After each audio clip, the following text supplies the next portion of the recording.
listening to the HR Mixtape, your podcast with the perfect mix of practical advice, thought-provoking interviews, and stories that just hit different so that work doesn't have to feel, well, like work. Now, your host, Shari Simpson. Joining me today is Jeff Williams, the president and CEO of AptiaUS, responsible for leading benefits administration from the Boston office. As a graduate of Harvard's General Management program, he actively serves on charitable boards, including Habitat for Humanity. Jeff, thank you so much for sitting down with me today. It's great to do so. Thanks for having me. So we're at the HR Tech floor. I got really excited about seeing what you were talking about here. Maybe we could start with you sharing just a little bit about your background and what you're most passionate about. Sure. I've been in the tech-enabled services businesses most of my career. I'm a general manager that's done it at different companies, company sizes, continents, that sort of thing. Probably majored in tech and telecom the first half of my career. The second half of my career has been in the HCM, benefit administration, payroll space, maybe even a competitor or two of Paylocity, who I won't mention. But now I'm running Aptia's benefit administration business in the U.S. and totally fired up about it. That's awesome. Well, I want to talk about benefits. So let's start there. How can companies align their benefit strategy with their organizational goals? Oh, I'm so glad you asked that. I did a bit of a tech talk on this yesterday in the theater, so I'm glad you started here. I really think it starts with who you are as a company and what the culture you want to build is. I could give you the example of how we've done it at our company, even if that's helpful. So we came to be as a carve-out of Mercer. So we're the former benefit administration business inside Mercer. We founded Aptia. It's owned by Bain Capital. It's been a great venture for us. And one of the things we had a high degree of conviction about early was that everybody would be owners. So we were aligning what was a benefit, share ownership, with a culture, which was we wanted all of our people to act like owners. So for us, there was this really compelling intersection of we're going to issue you equity, but in return, we expect you to act and behave like owners to each other, to our clients, to our communities. And it's worked out great. It's been really well received by our teams. And I think it's an example of always starting with who you are and what you want to be. Because if your people see any distance or daylight between those two things and how you roll out your benefits, they'll smoke you out. And no amount of corporate PowerPoint can solve that problem. Death by PowerPoint. We have all been there. How do you see, or how have you seen in that example, because I think that's great, have you seen an increase in employee satisfaction when you've made that connection? We have. We've been really impressed with the early eNPS scores. Okay. We have on our teams, we're in the 70s. Wow. And our client scores are in the 70s. I don't think that's an accident. Yeah. I think those two, they're not a coincidence. I don't know which one is the causation of the other. But they're definitely correlated, and we think it's literally the bedrock of how we're going to build our culture. So the connectedness there is really high. So we're obviously here on the floor at HR Tech. How do you see tech working with your benefit strategy? There's so many great tools out there, and there's so many new things and new ways I've been hearing about utilizing tech to do things like support mental health or holistic health. How do you think about tech in the perspective of helping with benefits? So everything starts with a great technology experience. And those technology experiences are evolving and becoming more personalized, more meaningful, and more complete than they've ever been. AI is a big part of that. And the leveraging of AI to enable great user experiences is really, really important. And we're seeing it all over the show floor, as you highlight, and we're seeing it every day in our business. But we're also finding that it can be incomplete because if you look at the employee populations, 1/3 of our employee populations are mentally ill. 3/4 of our employee populations aren't confident they can afford a medical emergency. Half of our employee populations can't find $500 this week if they need it. And I think it's really critical to give those people the confidence that they're making good choices. So I think tech really enables that journey, backed by really strong expertise for when that individual needs to really understand the nature of their choices and how they better support the family.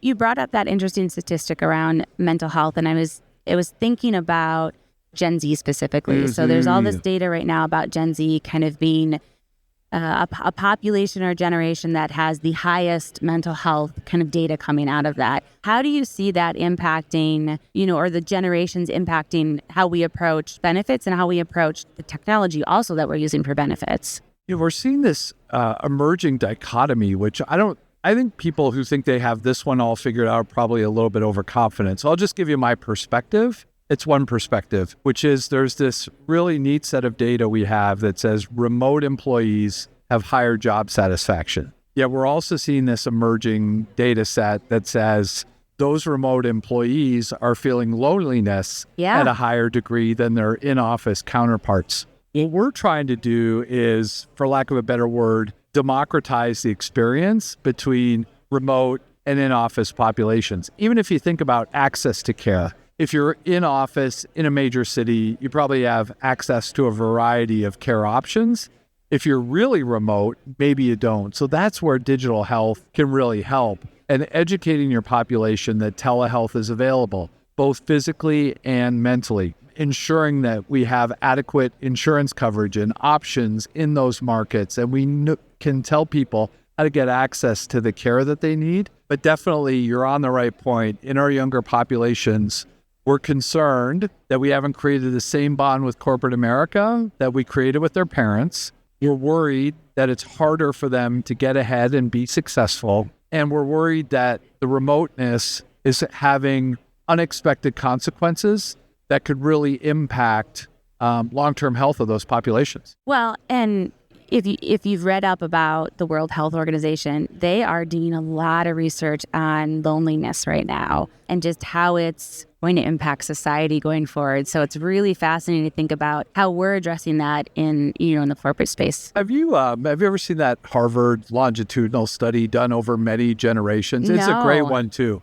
where they say the biggest predictor of health in your elder years is your social network. Really? Wow. It's your social network. There's all sorts of behavioral things that influence it, but they would say if you have a good group of friends and family surrounding you, that's your best shot for being healthy in your elder years. I think that and taking a 30-minute walk every day and eating your veggies are like the top three. Right. Definitely eating your veggies and taking the walk. Well, you brought up a good point about being equitable on how you approach your benefits. Yes. We talked just about generations, but there's a lot of other ways to think about equity in benefits. What are some things we should be thinking about? I think that for us, we try and think of it as kind of 3 layers.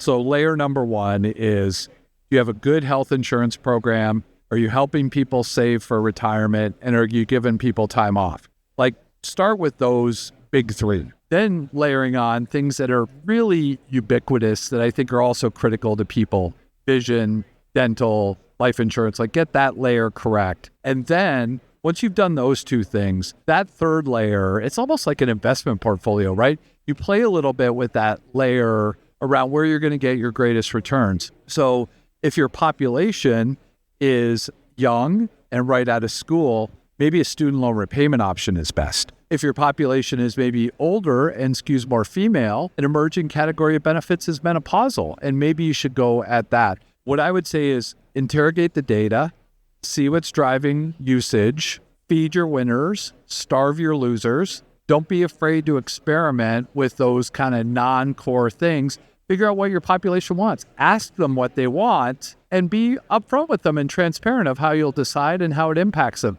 I think people can handle tough truths if they feel like your interests are to take care of them. Oh, absolutely. And I love the asking them question. We did a survey a couple years ago in our org, and I've shared this before in the podcast, but what came out was they really wanted pet insurance. And it was like, we didn't have that, and it was a no-cost ad, right, from us, from our perspective. And it provided such great value to our employees, but we would have never uncovered that if we hadn't done that employee survey. So important. Fun fact is it's the 2nd most popular voluntary benefit in the Gen Z population. Wow. Yeah. I did not know that. I know. Emerging category. Yeah. As we think of things that are emerging, what are some of the benefits trends that HR professionals should really make sure that they're staying close to?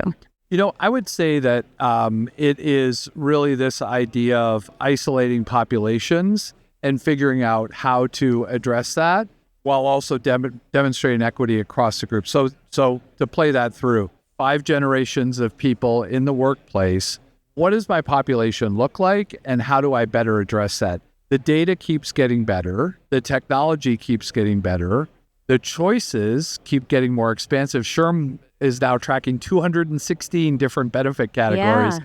So all of that can play into a more personalized experience. So we're seeing more technology, more digitization, more understanding of what's going on in specific populations, and trying to address that the best way possible. Again, I would counsel the listener to this, make sure you have a really strong core, because if you're given a 2.5% merit and you're increasing healthcare premiums by 10%, no amount of pet insurance is going to solve that problem for you. Yeah.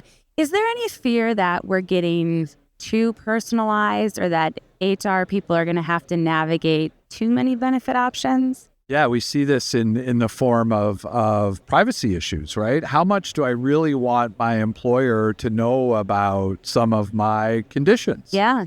Right? And how readily available should we make claims data? You know, there are companies who've done a really great job around delivering personalized recommendations, but you got to know the person to make personalized recommendations. I think always being transparent, talking about what data you're going to gather, how you're going to use it, and what the benefit is to the employee is the way. Like, I think if you stick to those principles and give employees the choice, they feel respected, they feel heard, and they can opt into the things that can make a difference for them. Yeah.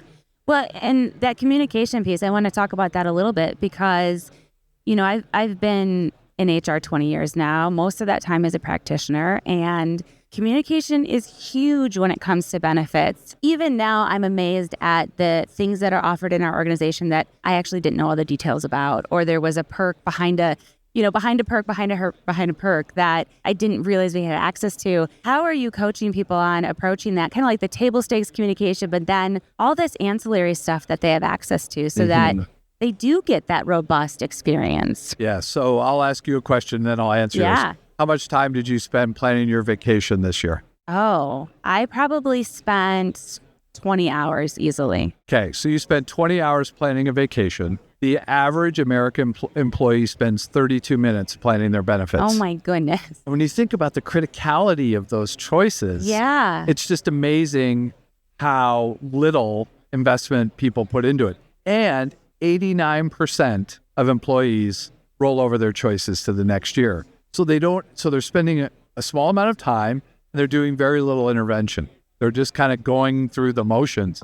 So to this point around communications, we in the industry have a responsibility to do our best to find people where they are and to make sure they really understand the choices available to them. So we believe that is a year-round campaign rather than just an event-based, hey, open enrollment's coming, you better go in the next 2 weeks or we swear we're going to roll over your benefits. So I think it really is, again, understanding your population, knowing how they want to be communicated to, giving them paid time to address it. So don't make them do it on their own time. Deliver some paid time to help them understand it and give feedback. What worked? Did the text work? Did they give you permission to text? Did that work? Did the focus group work? Did you show up at the BRGs and ask your women in leadership what the benefits are women want? Did that work? I think really interrogating the communications you're doing, continuously getting better is the answer. And just recognizing people aren't investing time in it and giving them the time to do so. Well, and if you are new in an org and you're new to benefits, right? You're new to the workforce. Yes. That can be very overwhelming. What's an FSA? What's an HSA? How do I decide if I want PPO or HMO? Do I need dental? Do I not need dental? There's so much education that is needed there. Where does that sit, do you think? Do you think that sits with HR, or do you think that sits with HR's partnership with the vendors? I think it's a shared responsibility. And you talk about that person and they're carrying in $100,000 of student loans. Yeah. Right. So it's like, okay, where do I deploy this next dollar? What makes the most sense? So we have tools today at Aptia, for example, that can help with decision support, that can, give the person the confidence that if we know enough about what their issues are, if they give us enough information, we can make some pretty good recommendations and we can backstop that with a licensed professional to help them. I think we're missing some opportunities to educate people coming up around financial management and how best to save and how best to invest and how best to buy benefits. So we have to take it upon ourselves with our vendors to bring those people along. And what we find is that if we do that, our people are happier, they're more loyal, they're more productive at work, and they're going to tell their friends about all of those things. So making that investment in folks, just people leave companies for a variety of reasons. What we find is one of those reasons is, and my benefits aren't great. And maybe those benefits actually existed and they didn't understand. Yeah, for sure. So let's say you're an HR practitioner who's done all the things. They've done the survey. They're great at communicating. They've implemented new benefits that are impactful. And they get to, their time to make decisions this year. And they're looking at all of these benefit offerings, but they only have access to so many dollars. How do they make sure that they're doing the right thing, implementing the right stuff with the funds they have? Yeah, so they wrap themselves in bubble wrap and they go see the CFO and they ask for a 30% budget increase, right? Obviously. No problem. Easy squeezy. Great point. Everything needs to be framed in scarcity. So I think when we ask our employee populations what they would like, we shouldn't just make it open-ended because they'll tell us they want everything. Yep. What we have to frame it in is there's a finite amount of resources. And for example, would you rather have, a mental well-being platform? Would you rather have a financial fitness platform? I think getting the employees' feedback on what helps matters. I go back to preserve the core, preserve the core, preserve the core. So if you're facing a choice between subsidizing a discretionary benefit for a smaller population or increasing your healthcare premiums by 5%, I couldn't more strongly advise you to get back to the core. Get back to the core. If you're considering I need to reduce the 401k match or there's something else out there, come back to the core. Yeah. So I would say work really hard because those benefits really, really matter. Then again, it's like the outer edge of your portfolio. What's performing well? What's not performing well? Like you could get the vendors in and say, hey, justify to us your costs. Maybe you'll find something interesting. Maybe that vendor is willing to play ball with you and deliver those same services at a lower cost. Lean on your broker for help. Hey, we've got point solution A. I may have to drop that. What do you think about that? What yield am I getting from that? Framing everything in an ROI model helps the HR practitioner and HR leader play through the C-suite in a way that provides them with more voice and more access. Because it's not just, hey, here's your cost increase for the year. It's, hey, I've thought through this. Here's my recommendations. Here's the economic impact of those recommendations. And we can help you frame that. We can tell you what the price of losing an employee is, retraining an employee is. We can help with those ROI models, and so can your brokers. Yeah. So as we wrap up our discussion, what are some things that, as you look towards the future, that you're either excited about in the benefit space or that you're going to be watching closely? I'm excited about the continued advent of more intuitive technologies to simplify the experience, to make a population out there who's really wrestling with these topics more confident in the choices they're making for themselves and their families. I'm excited about that. I think this industry has a real responsibility to do that. And I think we're going to get better and better and better at that. And the watch item is watch out for Aptia, because we're going to grow like crazy. And we're excited to work with U.S. employers to make sure their people are happy. We're good people doing good work. And we're just really excited for the future. Yeah, such a good answer, Jeff. Thank you so much for sitting down with me. It's been great. I appreciate being invited. I hope you enjoyed today's episode. You can find show notes and links at thehrmixtape.com.